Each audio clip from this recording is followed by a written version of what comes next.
So the chief customer officer goes across the whole business is really important. It's as important to influence supply chain as it is the website. The vision for me is less about the vision for the role, and it's the vision for the business. How are we going to put the customer at the center of the business, and what do we need to change to do that?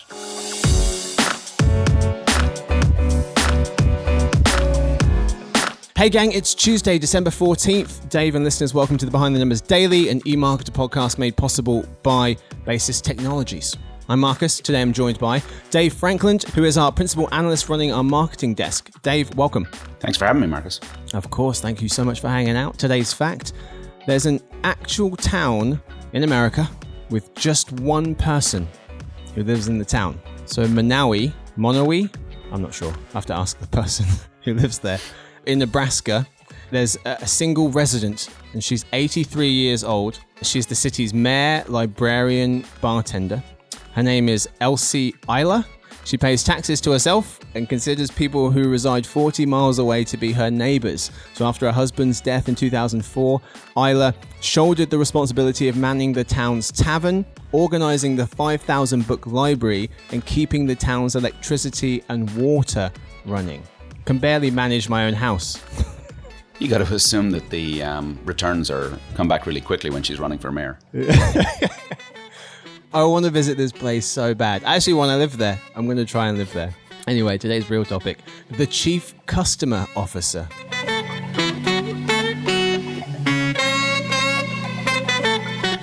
So Dave, you recently shared an article with me from CNBC writer Maggie Overfelt titled "A New Top Job at McDonald's That Is All About Understanding the Customer."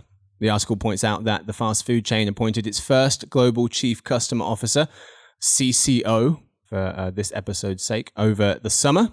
Under Armour appointed its first CCO in October. CVS Health and Walgreens also now have one. I went back and looked through some of the news of the last couple of months or year or so, Dave, and it seems as though quite a few big name companies have been adding this job. Why are companies adding a chief customer officer, and in the first place, and secondly, why now? Yes, I think there's several factors. You could argue that it's tied somewhat to the pandemic, but even pre-pandemic, there were companies out there introducing this title, introducing the role. I think the growth of digital has had a huge impact. It allows us to get closer to consumers, to understand more about consumers. Consumers are also more empowered, and they're willing to walk, they're willing to complain, they're willing to do all sorts of things that companies need to be closer to them to understand. And then when you think about just commoditization of businesses, it's hard for companies to differentiate. And so being closer to your consumer, understanding that consumer, improves the speed of innovation and ideation and allows companies to get closer to their customers. That's the whole point. Mm-hmm. Yeah, Augie Ray, VP analyst covering customer experience at Gartner, thinks the pandemic has caused a lot of organizations to realize they weren't in touch with their customers, something we seem to have heard quite a lot, especially at the start of the pandemic, and that they needed to listen more. And apparently they did, delivering better customer experiences and developing stronger customer relationships were the two top highest priorities over the next couple of years, according to a 2021 survey of 3,000 CEOs from IBM Institute for Business Value. Dave, it seems as though this role has been created because there's kind of been this coming together of a lot of different parts of the business, intersection of analytics, digital customer engagement, physical stores in new omni-channel business model. And that's led, as this article points out, led the companies to focus more on creating this newly defined role. It's strange though, because this has been a role for some companies, and now it seems like a bunch of companies are rushing to get one. Is it other companies just following suit from other companies, or are they all realizing, no, we need one now more than ever? So I think it is company dependent. Is I'd start there. There's different reasons why different companies do this. In some respects, you'd say sort of marketing has always been the place where the most attention is paid to the customer. They're ostensibly the part of the business that is responsible for understanding the customer, but they have historically become a group that targets the customer, that sends things to the customer, that bombards the customer. I think most companies I've spoken to that have made the decision to introduce a chief customer role, it's almost flipping that on its head. We're going to listen to the customer, we're going to understand the customer, we're going to understand where there's value, how do we deliver value for the customer? And then it's acting as an advocate inside the organization for the customer. For many years, I've been trying to help companies think through, how do you deliver value to the customer? And if you stop and think about that, you tend to do things differently. And so it's less about how do we extract value from the customer, more about how do we deliver value to the customer. It's a subtle change, but I think for some companies that required a change in title, especially where other elements of the marketing function or the growth function may be held by other people. It's one role to focus just on the customer and what they need. So two things from that. One question, it sounds like you're saying not every company is going to need one of these folks. Yeah, I don't think every company does. And I think the important thing is that the function exists, not what it's called. Right. If there is somebody that listens to the customer, that advocates for the customer, that removes friction for the customer, that really ensures that every aspect of the business is doing right by the customer, it doesn't really matter what we call it, as long as there's somebody there doing it. Right.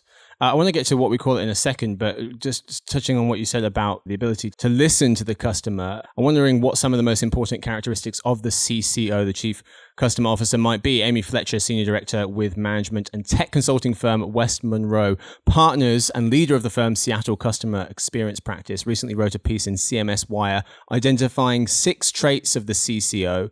Number 1, strong organizational awareness. Number 2, a vision for the role. Number 3, influence across functions. Number 4, as you mentioned, the ability to listen. Number 5, data that can tell a story. And number 6, decisiveness. Of these 6, what do you think are the most important too? Or is there something else that she's missed? Yeah, I think I would agree with most of them. I'd caveat a few of them. So I think the enterprise component of this, I think it's really important to cut across the organization. You saw the growth of the customer experience practice there over the last 10 or 15 years. And in many cases, that's a group that was brought in to cut through silos and ended up just creating a new silo. So the chief customer officer goes across the whole business is really important. It's as important to influence supply chain as it is the website. The vision for me is less about the vision for the role, and it's the vision for the business. How are we going to put the customer at the center of the business, and what do we need to change to do that? I think the influence, not ownership component of what she talked about is really absolutely 100% accurate.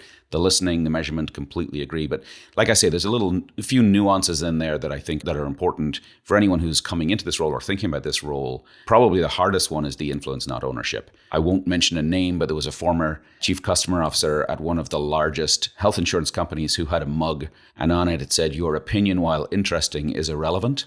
And she used to walk into every exec's office with that mug facing her. She would have data, she would have stories, she would have the customer and their needs and wants in her mind. And as the business person would talk about what they were able to do, she would slowly turn the mug around if they were giving her an opinion that was interesting but not relevant. I was thinking about getting my friend who's a personal trainer a mug on it that says, "These are my clients' tears." And I thought that was a bit strong, but apparently not. She's one up to me there. 90% of over 400 companies, Dave said their company employed a chief experience officer, according to Gartner's 2019 customer experience management study. That's up from 61% in 2017. So in 2 years, went from 60 to 90%. You mentioned it doesn't really matter what it's called as long as you have the role. How is a chief experience officer different to a chief customer officer, if at all? So there's probably overlap, or think of it as almost concentric circles. I think when you have a true chief customer officer, it is that chief role. It is a enterprise-wide role, and it is about transforming the business around the customer. Often customer experience is about how to improve the experience for the customer. So this is where it grew up often in UX and design. There's a lot of emphasis on journey mapping and understanding pain points and resolving those pain points. But it's removing friction from a process rather than thinking about how do we transform the business. And I think that's where I'd probably distinguish between the two.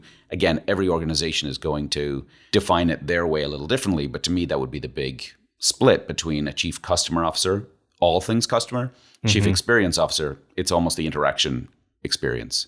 Okay. Miss Overfelt of CNBC writes that typically the post CCO is some amalgamation of marketing, branding, maybe sales, with digital and data being the roadmap. And as we mentioned, there's the McDonald's example from this article. They say their CCO will focus on each physical and digital customer touchpoint. Walgreens say their new CCO will focus on customer experience growth strategies, managing the company's marketing and merchandising operations, and directing its omni-channel experience for in-store, mobile, and online shoppers. And Bed Bath & Beyond CCO became the Chief Digital Officer in May 2020. In September, was additionally named the interim Chief Brand Officer. So you can see where they're thinking this role is likely to go. As we mentioned a few times, David, it obviously depends, it kind of varies company to company, but what kinds of things are CCOs focusing on? We've got customer service, I'm sure reducing customer churn, getting new customers. Are there certain things which are, top of their to-do list, first day on the job that kind of cut across companies? Yeah, I think, again, it's understanding the customer and what the customer needs and wants, and then advocating for that internally. That ultimately comes down to those two things.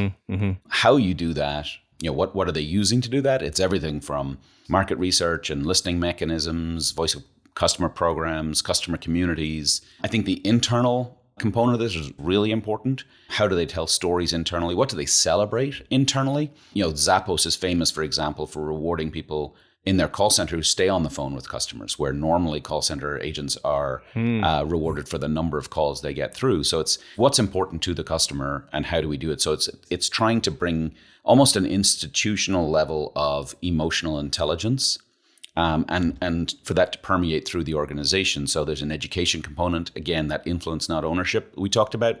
But how do I do that with the finance department, with the sales department, with the supply chain department?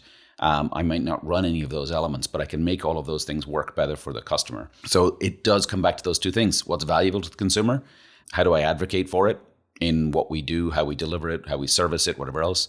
How can we be proactive to help the consumer sometimes do something they didn't know was possible, right? So it's that surprise and delight component of delivering something the customer wouldn't have thought to ask for, but will keep them coming back because you're providing value to them, not trying to extract value from them. You mentioned the Zappos example. That's a really good one. And one of the articles we were reading was mentioning that this role looking heavily at the data that's flowing in from loyalty programs as well. And you mentioned a few other tactics.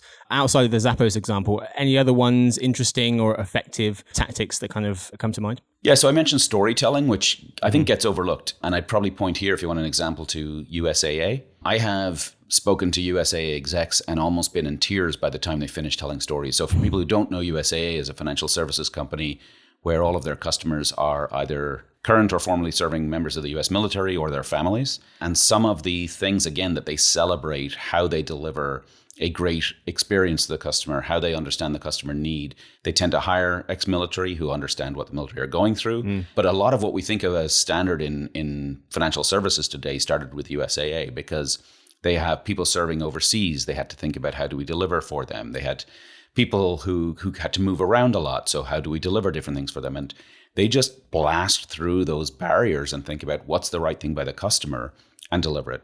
Smaller example, stay in financial services, Hancock Whitney Bank, when there was the really bad hurricane there a couple of years ago down in New Orleans, they set up card tables in front of banks and were giving out cash loans with handwritten IOUs from their customers. No way of verifying anything else because it was the right thing to do by the customer who couldn't get into ATMs because of lack of electricity, all that sort of thing. But again, it's that community element. How do we do the right thing by the customer so that they keep coming back to us? Yeah. Fantastic examples. But finally, Dave, what do you think are some of the hardest parts of this role, of being a CCO? Yeah, so I think we've mentioned it a couple of times, but I think it's the influence, not ownership. It's really hard when you're an exec in a company and you don't have budget ownership and you don't have product ownership and you don't have, other people have all those things. You have to be able to engage with all of your peers. You have to earn their respect. And you have to do that not because of the number of people reporting to you or the size of your budget, but because you're doing the right thing by the customer. And that, for a lot of organizations, strangely enough, is a departure from how they're currently operating. And so it takes a lot of different skills, but those soft skills are absolutely critical. And these CCOs having to point to hard numbers a lot of the time to get these decisions put through. If you go to someone in the business and say, hey, well, you should be doing this, they're going to come back and say, prove it. What makes you say that? Yep. Yeah, it's a great point. And I think you take FedEx as an example. FedEx is able to prove for every percentage point of improvement in their customer satisfaction what the bottom line impact is. And so you can't hope to build yourself up in this role and not be able to have that conversation with the CFO. Again, it's part of the challenge of this role is you need to be able to converse and be on level pegging and use the language of each other department. And that includes finance and business impact for sure. Yep. Well, that's it for the lead story. Time now for the halftime report. Dave, if you could give us a takeaway or two from the first half. It doesn't matter what you call it. You need a customer advocate, someone who will listen to, understand, distill, and fight for the customer inside your organization. Spot on. That's what we've got time for the first half. Time now for In Other News. But first, a quick word from our sponsor, Basis Technologies.